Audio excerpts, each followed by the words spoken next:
2 जुलै ते 20 जुलैच्या दरम्यान राज्यात अतिवृष्टी होणार आहे. म्हणजे ठिकठिकाणी अतिवृष्टी होईल आणि बऱ्याच म्हणजे जवळपास मग ती काय होईल, मुंबईकडे अतिवृष्टी होईल, नाशिककडे होईल, पुण्याकडे होईल, इकडे उत्तर महाराष्ट्राकडे होईल. मग त्याच्यामुळे काय होईल, जे छोटे छोटे तळे आहेत त्याच्यामध्ये मात्र जुलै महिन्यात मात्र पाणी येणार आहे, म्हणून हा अंदाज लक्षायचा आहे. 2 जुलै ते महाराष्ट्रातील माझ्या तमाम शेतकरी बांधवांनो आणि भगिनींनो, सावध व्हा, कारण या घडीला महाराष्ट्राच्या उंबरठ्यावर निसर्गाचा एक भयानक राक्षस येऊन ठेपला आहे, ज्याचा प्रहार संपूर्ण राज्याला हादरावून सोडणार आहे. हा केवळ नेहमीसारखा पाऊस नाही, हा निसर्गाचा महाविनाशक अवतार आहे. पुढील 72 तास म्हणजेच पुढचे 3 दिवस हे महाराष्ट्राच्या इतिहासातील सर्वात कठीण आणि थरकाप उडवणारे असणार आहेत. जर तुम्ही महाराष्ट्रात कुठेही राहत असाल तर या क्षणापासून स्वतःला आणि आपल्या कुटुंबाला सुरक्षित करून घ्या, कारण निसर्गाचा हाहाकार सुरू व्हायला आता काही अवघे तासच उरले आहेत. हवामान खात्याने संपूर्ण महाराष्ट्रासाठी रेड आणि ऑरेंज अलर्ट जारी केला आहे. हा इशारा इतका गंभीर आहे की मंत्रालयापासून ते थेट जिल्हा प्रशासनापर्यंत सर्वांच्या रात्रीची झोप उडाली आहे. 23 जूनच्या पहाटेपासून निसर्गाचा असा काही कोप पाहायला मिळणार आहे की ज्याची कल्पनाही आपण केली नसेल. काय आहे या संकटाचे कारण? मागच्या काही दिवसात अरबी समुद्रातील पाण्याचे तापमान प्रचंड वाढले आहे. यामुळे समुद्राच्या मध्यभागी एक अतितीव्र कमी दाबाचा पट्टा तयार झाला आहे. हा पट्टा अरबी समुद्रातून करोडो टन बाष्प आणि अकराळ विकराळ ढग आपल्यासोबत ओढून आणत आहे. हे ढग आता महाराष्ट्राच्या सीमावर येऊन धडकले आहे. 80 ते 100 किलोमीटर वेगाने वाहणारे सुसाट वादळी वारे आणि सोबतीला ढगफुटी सदृश्य कोसळणारा मुसळधार पाऊस संपूर्ण महाराष्ट्राला झोडपून काढण्यासाठी सज्ज झाला आहे. प्रशासनाने स्पष्ट शब्दात ताकीद दिली आहे की पुढील 72 तास विनाकारण घराबाहेर पडणे म्हणजे स्वतःच्या जीवाला थेट मृत्यूच्या दाढेत ढकलण्यासारखे आहे. रात्रीच्या अंधारात विजांच्या कडकडाट आणि ढगांचा गडगडाट एवढा भयानक असेल की भल्याभल्यांच्या काळजात धडकी भरल्याशिवाय राहणार नाही. वातावरणातील विनाशाचे चक्रव्यूह प्रेक्षक हो, हे संकट नक्की किती मोठे आहे हे समजून घेण्यासाठी आपल्याला वैज्ञानिक आणि भौगोलिक परिस्थिती समजून घ्यावी लागेल. हा पाऊस नेहमीसारखा येईल, 2 तास पडेल आणि थांबेल असा नाही. हा सलग 72 तास अखंडपणे एकाच गतीने आणि रौद्र रूपात कोसळत राहणार आहे. जेव्हा ताशी 100 किमी वेगाने वारे वाहतात आणि वरून ढगफुटी होते तेव्हा काय परिस्थिती निर्माण होते याचे भयानक चित्र प्रशासनाने समोर मांडले आहेत. पहिलं म्हणजे विजेचे खांब आणि महाकाय झाडे पत्त्यासारखी कोसळणार. जेव्हा सुसाटाचा वारा जमिनीला धडकेल तेव्हा रस्त्याच्या कडेला असलेली शेकडो वर्ष जुनी झाडे, मोठमोठे लोखंडी होर्डिंग्स, विजेचे हाय व्होल्टेज खांब पत्त्यासारखे उपटून पडतील. याचा थेट परिणाम राज्याच्या वीज यंत्रणेवर होईल. अनेक जिल्ह्यामध्ये खबरदारी म्हणून वीज पुरवठा आधीच खंडित केला जाईल. त्यामुळे पुढचे 3 दिवस तुम्हाला अंधारात काढावे लागण्याची दाट शक्यता आहे. मोबाईलचे नेटवर्क गायब होईल, दळणवळण ठप्प होईल. त्यानंतर दुसरं मध्ये नद्यांना अभूतपूर्व आणि भीषण पूर. महाराष्ट्रातील सह्याद्रीच्या डोंगरामध्ये होणाऱ्या अतिवृष्टीमुळे नद्यांच्या पाणी पातळीत अनपेक्षित आणि अत्यंत वेगवान वाढ होईल. ज्या नद्या संत वाहत होत्या त्या काही तासात रौद्र रूप धारण करतील. नद्यांचे पाणी थेट शहरामध्ये आणि गावामध्ये घुसेल. सखल भागात राहणाऱ्या नागरिकांना तातडीने सुरक्षित स्थळी हलवण्याचे आदेश देण्यात आले आहेत. मालमत्तेचा मोह सोडा आणि जीव वाचवा, हीच एकमेव सूचना सध्या प्रशासन देत आहे. त्यानंतर तिसरं मध्ये घाटामध्ये मृत्यूचे सापळे. दरडी कोसळण्याचा सर्वोच्च धोका. कोकण आणि पश्चिम महाराष्ट्राला जोडणारे जे प्रमुख घाट आहेत, जसे की महाबळेश्वरचा घाट, कासारा घाट, करूळ घाट आणि आंबेनळी घाट, हे पुढील 72 तास मृत्यूचे सापळे बनणार आहेत. प्रचंड पावसामुळे डोंगराची माती भुसभुशीत होऊन अख्खे कडेचे कडे रस्त्यावर कोसळण्याची शक्यता तीव्र झाली आहे. गाड्यावर दरडी कोसळण्याचा धोका असल्याने घाटामधील वाहतूक पूर्णपणे बंद करण्यात येत आहे. एनडीआरएफच्या 10 तुकड्या, एसडीआरएफच्या आणि स्थानिक आपत्ती व्यवस्थापन पथके हाय अलर्टवर तैनात करण्यात आले आहेत.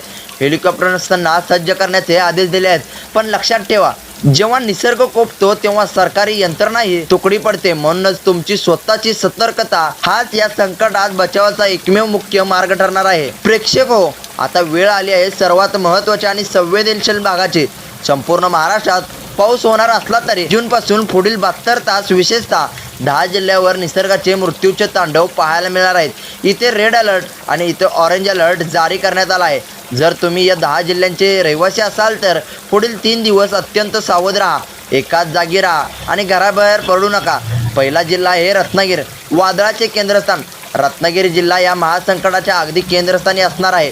किनारपट्टीच्या या भागाला समुद्राकडून सर्वात मोठा धोका आहे. समुद्राचे उधाण. समुद्रात 5 ते 6 मीटर म्हणजे जवळपास 20 फुटापेक्षा उंच लाटा उसळणार आहेत. समुद्राचे खारे पाणी किनारपट्टीवरील गावामध्ये आणि शहरामध्ये घुसणार आहे. नदींची स्थिती. जगबुडी, शास्त्रीय आणि विशिष्ट नद्यांना भीषण पूर येईल.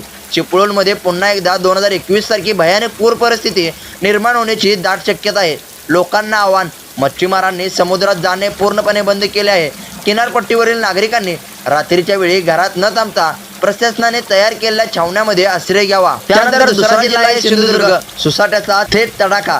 दक्षिण कोकणातील सिंधुदुर्ग जिल्ह्याला अरबी समुद्रातून येणाऱ्या वादळी वाऱ्याचा थेट तडाखा बसेल. विनाशक वारे. ताशी 90 ते 100 किलोमीटरच्या वेगाने वाहणारे वारे येथील नारळी सुपारीच्या बागा, घराची कौलारू छपरे आणि कच्ची घरे उडवून लावू शकतात.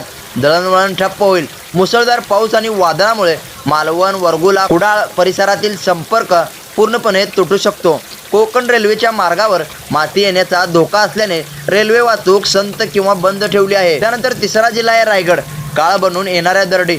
रायगड जिल्ह्यासाठी पुढील 72 तास अत्यंत संवेदनशील आहेत. महाड, पोलादपूर आणि खालापूर या डोंगराळ भागात सर्वात जास्त धोका आहे. दरडीचा धोका. सावित्री आणि आंबा नदीच्या खोऱ्यात ढगफोटी सदृश्य पाऊस होणार असल्याने डोंगराळ भागात राहणाऱ्यांवर दरडी कोसळण्याचा सर्वोच्च धोका आहे. इर्शाळवाडी किंवा तळी गावच्या दुर्घटनेची आठवण करून देणारी ही परिस्थिती आहे. प्रशासकीय पावले. नदीकाठच्या आणि डोंगराच्या पायथ्याशी राहणाऱ्या हजारो लोकांना आधीच सुरक्षित स्थळी हलवण्याचे काम युद्धपातळीवर सुरू आहे. त्यानंतर चौथा जिल्हा आहे पालघर. ग्रामीण भागाचा संपर्क तुटणार. मुंबईच्या उत्तरकडातील पालघर जिल्ह्यात ग्रामीण आणि आदिवासी भागाला या पावसाचा मोठा फटका बसेल. जलमय परिस्थिती. जव्हार, मोकाडा आणि वाडा परिसरातील सखल भागात मोठ्या प्रमाणावर पाणी साचेल. ग्रामीण भागातील लहान पूल रस्ते पाण्याखाली गेल्यामुळे अनेक गावांच्या शहरांशी असलेला संपर्क पूर्णपणे तुटण्याची दाट शक्यता आहे. सूर्या नदीला पूर. धामणी आणि कवडास धरणामधून मोठा विसर्ग होण्याची दाट शक्यता असल्याने सूर्या नदीकडच्या गावांना रेड अलर्ट देण्यात आला आहे. त्यानंतर पाचवा जिल्हा आहे ठाणे. शहरी आणि ग्रामीण भागाला विळखा. ठाणे, कल्याण, डोंबिवली आणि भिवंडी या शहरी भागासह शहापूर, मुरबाड या ग्रामीण भागालाही हा पाऊस विळखा घालणार आहे. शहरी पूर. भिवंडी आणि ठाण्यातील सखल भागात 3 ते 4 फूट पाणी साचू शकते. जुन्या आणि धोकादायक इमारती कोसळण्याचा मोठा धोका वाढला आहे. वाहतूक कोंडी. जोरदार वाऱ्यामुळे हवेवरील मोठे होल्डिंग्स पडल्यास मुंबई नाशिक महामार्ग पूर्णपणे ठप्प होऊ शकतो. त्यानंतर 6वा जिल्हा आहे मुंबई.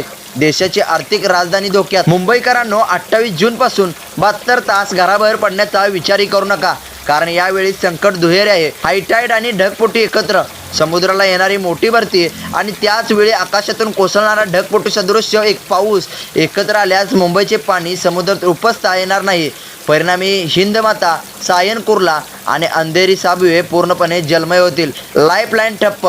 लोकल रेल्वेच्या ट्रकवर पाणी साचल्यामुळे मध्य, पश्चिम आणि हार्बर रेल्वे सेवा पूर्णपणे विस्कळीत होऊ शकते.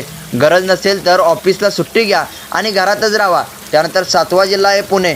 घाटमाथ्यावर निसर्गाचा कोप. पुणे शहर आणि विशेषतः जिल्ह्याच्या घाटमाथा, लोणावळा, खंडाळा, लावासा, मावळ येथे अत्यंत भयंकर पाऊस पडेल.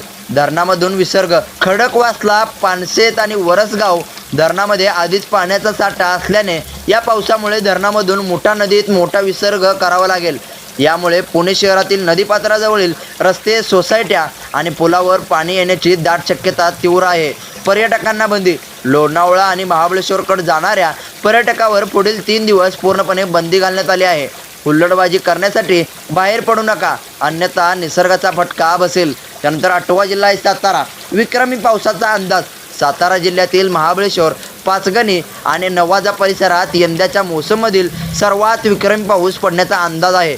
दुर्गम भागाला फटका. कोयना धरणाच्या पाणलोट क्षेत्रात मुसळधार पाऊस झाल्यामुळे कोयना नदीच्या पाणी पातळीत झपाट्याने वाढ होईल. डोंगराळ आणि दुर्गम भागात राहणाऱ्या नागरिकांनी रात्रीच्या वेळी अत्यंत सतर्क राहावे, कारण विजांच्या कडकडाटासह इथे जमीन खचण्याचा धोका आहे. त्यानंतर 9वा जिल्हा आहे कोल्हापूर. महापुराची भीषण आठवण ताजी. कोल्हापूरसाठी हा इशारा अत्यंत संवेदनशील आहे. 2005, 2019 आणि 2021च्या महापुराची जखम अजूनही ताजी आहे आणि हे 72 तास तीच परिस्थिती पुन्हा निर्माण करू शकते. पंचगंगा नदी धोक्याची पातळीवर. पंचगंगा नदीच्या पाणी पातळी अत्यंत वेगाने वाढून नदी पात्राबाहेर पडेल. कोल्हापूर शहरातील सखल भाग आणि जिल्ह्यातील अनेक बंधारे पाण्याखाली जातील, ज्यामुळे संपर्क तुटण्याचा धोका आहे. पशुधनाची काळजी घ्या. शेतकऱ्यांनी आपल्या गाई म्हशींना आणि इतर जनावरांना आधीच उंचीवरील भागात बांधावे. त्यानंतर 10वा जिल्हा आहे नाशिक. उत्तर महाराष्ट्रात विजांचे तांडव.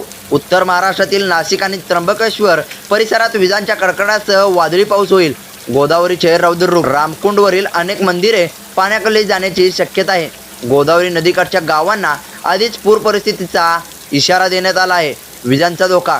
ग्रामीण भागात उघड्यावर किंवा झाडाखाली उभे राहू नका, कारण या वादळात वीज अंगावर पडण्याचा धोका सर्वाधिक बसणार आहे. बळीराजा आणि नागरिकांसाठी आपत्कालीन मार्गदर्शन तत्वे. माझ्या शेतकरी भावांना आणि महाराष्ट्रातील सुजाण नागरिकांनो, हे संकट मोठे आहे, पण जर आपण योग्य खबरदारी घेतली तर आपण या संकटावर मात करू शकतो. पुढील गोष्टीची नोंद डायरीत करून ठेवा. मोबाईल आणि पॉवर बँक चार्ज करून ठेवा. वीज पुरवठा खंडित होणार हे गृहीत धरून आपले मोबाईल, इमर्जन्सी लाईट्स आधीच चार्ज करून ठेवा. पिण्याचे पाणी आणि अन्नधान्य साठा. घरात किमान 4 ते 5 दिवस पुरेल इतके पिण्याचे पाणी, दूध आणि सुका खाऊ, बिस्किटे, चिवडा साठवून ठेवा. औषधांचा साठा विसरू नका. जनावरांची सुरक्षा. गोठ्यातील जनावरांना सुरक्षित आणि उंचावरील ठिकाणी हलवा. त्यांना झाडाखाली किंवा विजेच्या खांबाजवळ बांधू नका. इलेक्ट्रिक उपकरणापासून लांब राहा. घरात पाणी शिरल्यास मुख्य वीज पुरवठा तातडीने बंद करा. ओल्या हाताने कोणत्याही उपकरणाला हात लावू नका. अफवावर विश्वास ठेवू नका. सोशल मीडियावर येणाऱ्या फेक व्हिडिओ आणि अफवावर विश्वास ठेवू नका. केवळ हवामान खाते आणि सरकारी प्रशासनाच्या अधिकृत संदेशाचे पालन करा.